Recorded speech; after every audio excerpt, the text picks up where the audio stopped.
Eh, Baik, Bismillahirrahmanirrahim. Assalamualaikum warahmatullahi wabarakatuh. Alhamdulillah, Alhamdulillahirabbil alamin. Wassalatu wassalamu ala asrafil anbiya wal mursalin wa ala alihi wa sahbihi ajmain, amma ba'du. Pertama-tama kita panjatkan puja dan puji syukur kehadirat Allah Subhanahu wa taala yang telah mana kita pada siang hari ini masih diberi kesehatan, kesempatan untuk menjalankan perintah Allah Subhanahu wa taala. Salawat serta salam kami curahkan kepada yakni Habibana wa Nabiyana Muhammad sallallahu alaihi wasallam serta para sahabat-sahabat dan tabi'in tabi'atnya. Dan tidak juga lupa kepada sahabat dan tabi'in tabi'atnya. Semoga kita di akhir nanti bisa mendapatkan yaumul jaza. Amin. Amin ya rabbal alamin. Perkenalkan, nama saya Yudhistira. Saya dari Prodi Pendidikan Agama Islam kelas reguler. Izinkan saya Yudhistira ingin memenuhi salah satu tugas yang diberikan oleh Bapak Dr. Muhammad Rifki MPD MPDI yang saya hormati. Di sini saya Yudhistira kelas reguler ingin menjelaskan sedikit tentang pronoun. Baik, langsung saja saya mulai. Pronoun, pronoun sudah kita jelaskan pada waktu kemarin dengan teman-teman. Kebetulan saya kelompok pertama. Pronoun adalah kata ganti. Pronoun atau kata ganti adalah kata-kata yang digunakan untuk menggantikan orang atau benda. Ada 5 jenis kata ganti pronoun. Yang pertama berfungsi sebagai subjek, yakni adalah subjek pronoun. Yang kedua sebagai objek pronoun. Yang ketiga sebagai adjektif atau possessive adjektif. Untuk menyatakan kepunyaan ada possessive pronouns, dan untuk menyatakan refleksi diri yaitu relaxative atau residual pronoun. Pronoun umumnya menggantikan posisi noun, yaitu pronoun adalah kata ganti yang digunakan untuk menggantikan orang. Nah, seperti hewan atau benda. Kata ganti dalam bahasa Inggris yakni adalah pronoun. Adalah kata-kata yang digunakan untuk menggantikan kata benda seperti noun. Kata benda ini dapat berupa manusia, hewan, tempat, konsep, benda, dan lain-lain. Sekarang apa saja sih bentuk-bentuk pronoun? Di sini bentuk pronoun dibagi menjadi 3. Ada personal, possessive, sama reflexive pronoun. Yang pertama personal pronoun dulu. Terlebihnya subjeknya, contohnya seperti I, you, they, we, he, she, dan it. Sebagai objeknya seperti me, you, them, us, him, her, dan it. Itu sebagai personal pronoun, yakni sebagai subjek dan objek. Di sini possessive pronoun sebagai possessive adjective seperti my, your, their, or, his, her, dan its. Yang ketiga ada possessive pronoun seperti mine, yours, mine, yours, theirs, ours, his, hers, dan its.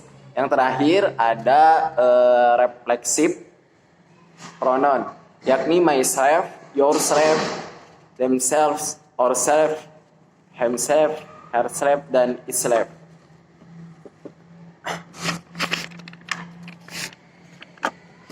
Contohnya seperti I go with Hinto or her house. Artinya saya pergi dengan dia ke rumahnya. Dengan dia ke rumahnya. Yang kedua, contoh kedua seperti he visits your home. Artinya dia mengunjungi rumah kita. Nah, dari kedua contoh tersebut, I dan go itu termasuk objek atau subjek dari personal pronouns. Yang pertama tadi kan ada 5. Sekarang yang pertama bentuk-bentuk pronoun apa saja. Yang kedua personal pronoun adalah kata ganti orang atau benda yang menempati pada subjek dan objek. Contohnya pronoun subjek ya. Kata ganti yang menjadi subjek yang artinya pokok kalimat. Terus yang kedua ada demonstrasi pronoun atau kata ganti penunjuk. Dan contoh seperti this, ini digunakan untuk benda dekat atau tunggal. Kata tunjuk itu kan ini, contohnya seperti saya menunjuk ke teman saya. Menunjukkan ini adalah pensil. Nah, kata benda ini itu dalam bahasa Inggris disebut dengan demonstrative pronoun atau kata tunjuk. Contoh, this is my pen, artinya ini balpen saya.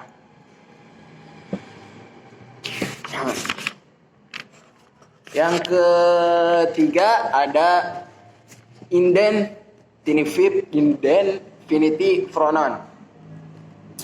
Adalah kata ganti yang digunakan untuk menggantikan orang atau benda dan kuantitinya belum jelas. Seperti setiap dan katanya itu adalah tiap-tiap atau masing-masing gitu. Dan contoh seperti this car is new but that one is old.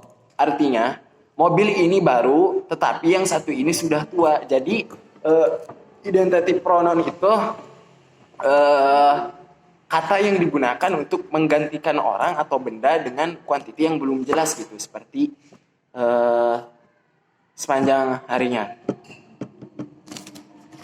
Yang keempat ada interrogative pronoun. Adalah kata yang digunakan sebagai pronoun yaitu seperti who, whom, what, dan which. Contoh who itu kan siapa, berarti menanyakan orang. Contohnya who teacher you English? Who teacher English? Siapa guru bahasa Inggris itu? Yang kedua whom, siapa? Ini menanyakan orang sebagai subjek. Contohnya whom does she love? Yang ketiga whose, kepunyaan siapa? Contohnya who car is that? Siapa mobil siapa itu? Yang ketiga what, apa? Apa itu menanyakan seperti nama, benda, pekerjaan atau jabatan. Dengan kata lain, apa itu contohnya seperti siapa nama kamu, apa pekerjaan kamu, apa jabatan kamu, dan seperti what is your name. Itu kan salah satu contoh interrogatif pronoun dengan kata what atau menanyakan nama, benda, pekerjaan, dan lain-lain. Terus yang kelima ada reflexive pronoun. Reflexive pronoun adalah kata ganti yang merupakan refleksi dari kata ganti pronoun. Ini sendiri, kata ganti ini mencakup seperti myself, yourself, herself, himself, dan itself. Seperti dan lain-lain. Kata-kata ini digunakan untuk apabila subjek dan objek dalam sebuah kalimat merupakan orang yang sama. Contohnya seperti I hit myself with a stick. Terus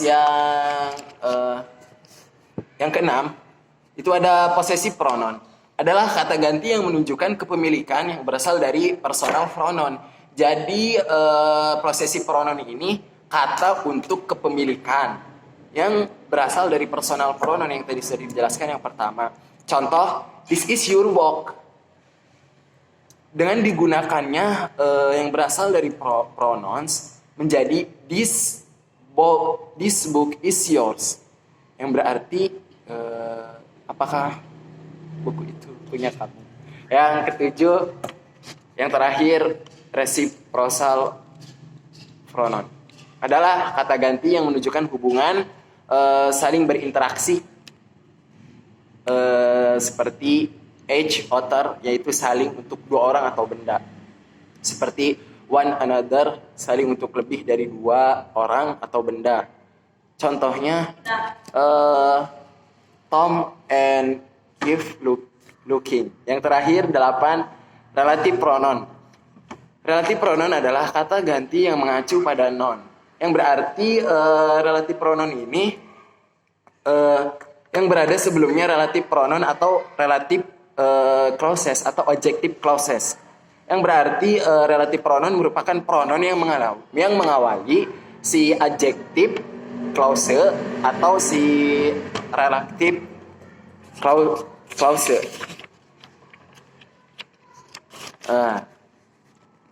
Ya seperti itu. Yang terakhir adalah fungsi pronoun. Fungsi pronoun itu kan kata ganti ya, kata ganti orang, benda, dan lain-lain. Jadi fungsi pronoun itu untuk menyebut sesuatu atau seseorang sebagai ganti kata benda yang sudah disebut dalam kalimat sebelumnya, atau si pembicara dan pendengar sudah sama-sama mengetahui benda mana yang dimaksud. Bila tidak ada pronoun, kita harus mengulang kata atau frase benda berikut ini. Mungkin itu penjelasan dari saya mengenai pronoun dan pronoun, macam-macam pronoun dan fungsi pronoun. Saya Yudhistira, saya dari Prodi PAI kelas A reguler. Mohon maaf bila ada kesalahan kata ataupun perbuatan. Kurang lebihnya minta maaf. Saya Yudhistira pamit undur diri. Bila topik wal hidayah. Assalamualaikum warahmatullahi wabarakatuh. Terima kasih.